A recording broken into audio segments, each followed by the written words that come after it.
कांग्रेस में हार की झलक साफ नजर आ रही है। राकेश जैन बोले, जगह जगह खुल रहे हैं आवेदन कार्यालय, गुटबाजी का संकेत। कोटा में आगामी नगर निकाय चुनाव को लेकर भाजपा और कांग्रेस दोनों ही दलों में टिकट के दावेदार सक्रिय हो गए हैं। टिकट की दौड़ के बीच अब दोनों पार्टियों के बीच सियासी बयानबाजी भी तेज होती जा रही है। भाजपा शहर जिलाध्यक्ष राकेश जैन ने कांग्रेस पर निशाना साधते हुए दावा किया कि कांग्रेस में अभी से हार की झलक साफ नजर आने लगी है। राकेश जी ने कहा कि कांग्रेस नेताओं ने शहर में जगह जगह आवेदन कार्यालय खोल रखे हैं और अलग अलग स्थानों पर टिकट के लिए आवेदन किए जा रहे हैं। वहीं भाजपा में चुनाव लड़ने के लिए इच्छुक कार्यकर्ता एक ही स्थान पर आवेदन जमा कर रहे हैं। उन्होंने दावा किया कि भाजपा में टिकट के लिए कार्यकर्ताओं की अपार भीड़ उमड़ रही है और पार्टी के कार्यकर्ताओं में चुनाव को लेकर खासा उत्साह है। उन्होंने बताया कि भाजपा में टिकट के लिए आवेदन जमा करने की अंतिम तिथि शनिवार की है और अब तक करीब 250 से अधिक दावेदार चुनाव लड़ने के लिए आवेदन कर चुके हैं। राकेश जी ने कहा कि बड़ी संख्या में कार्यकर्ताओं का सामने आना इस बात का संकेत है कि भाजपा संगठन चुनाव को लेकर पूरी तरह तैयार है। कांग्रेस में गुटबाजी के सवाल पर जिलाध्यक्ष ने कहा कि कांग्रेस की गुटबाजी किसी से छिपी नहीं है। उन्होंने अलग अलग स्थानों पर चल रही आवेदन प्रक्रिया को भी कांग्रेस की अंदरूनी खींचतान से जोड़ते हुए कहा कि यह स्थिति कांग्रेस के भीतर चल रही गुटबाजी को साफ तौर पर देखती है।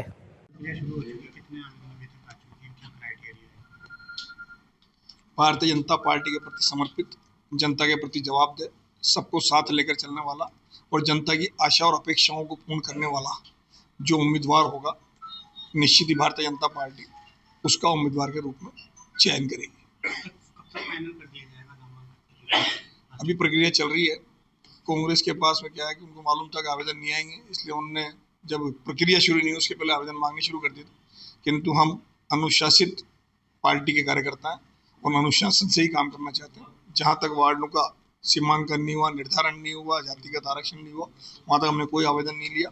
उसके बाद सिस्टम की तरह सिस्टम से आवेदन पत्र जारी किया और उस आवेदन पत्र के माध्यम से पूरी जानकारी के साथ आवेदन पत्र ले रहे और लोग समूहों में समाज के साथ, क्षेत्रवासियों के साथ, कार्यकर्ताओं के साथ अपने अपने आवेदन प्रस्तुत कर रहे हैं और सबकी एक ही आशा अपेक्षा है कि आवेदक कितने भी हों, किंतु भारतीय जनता पार्टी जिसको भी उम्मीदवार बनाएगी, निश्चित सब मिलकर एक मुखी होकर कमल खिलाने का प्रयास करेंगे। लोकल चुनाव में क्या कुछ मुद्दे रहने वाले हैं? सबसे बड़ा मुद्दा विकास का रहता है। भारतीय जनता पार्टी की सरकार जब से आई है, लगातार कोटा शहर को विकास के एक नए इतिहास लिखे जा रहे हैं। माननीय लोकसभा अध्यक्ष ओम जी बिरला के नेतृत्व में कोटा बूंदी संसदीय क्षेत्र में विकास की एक वृहद रचना बनाई गई है। हम आर्टिफिशियल डेवलपमेंट में विश्वास नहीं करते। जनता चाहती थी चंबल गार्डन हमारा मूल था, जिसमें कोटे शहर में जब हम जन्म लिया तब से कोई भी कोटा मतदाता चाहता था चंबल गार्डन दिखाने जाए, किंतु चंबल गार्डन की दुर्दशा को सब जानते थे। आज जैसे ही माननीय लोकसभा अध्यक्ष जी ने देखा तो चंबल गार्डन का बहुत जोरों से काम चल रहा है, भीतरकुंड का काम चल रहा है, मथुरा जी कॉरिडोर का काम चल रहा है, कोटा में ई बसें चलाई जा रही है, सफाई 2 पारी में हो रही है। सभी पार्क जितने कोटा के पार्क हैं उनने एक ऑक्सीजन बनाया, हम सारे पार्क को ऑक्सीजन बनाने का काम चल रहा है। सभी मुक्ति धामों का जिस तरह से कोटा में विकास हो रहा है, उसको लोग मुक्ति धाम को भी अब कोटा में देखने आएंगे। विकास पथ का काम चल रहा है, संविधान पार्क का काम चल रहा है, वैदिक पार्क का काम चल रहा है। ऐसे अनेकों काम लगातार ओम जी बिरला के नेतृत्व में इस कोटा की धरती पर चल रहे हैं। कोटा को प्रदूषण मुक्त करने के लिए, कोटा को स्वच्छ रखने के लिए, हरियाली युक्त रखने के लिए एक वृहद रचना बनाई गई है और उसको लेकर जनता में अपार उत्साह है और सब इसमें जन जन का सहयोग जनता के साथ पार्टी को भी मिल रहा है। और निश्चित ही लोग भी चाहते हैं कि भारतीय जनता पार्टी का जो डबल इंजन की सरकार है उसमें एक इंजन और जोड़ के ट्रिपल इंजन की सरकार के माध्यम से जनता के काम। आवेदन एक ही जगह ले जा रहे हैं, ऑनलाइन दिए जा रहे हैं? ऑनलाइन का कोई सिस्टम नहीं है, ऑफलाइन आवेदन आ रहे हैं।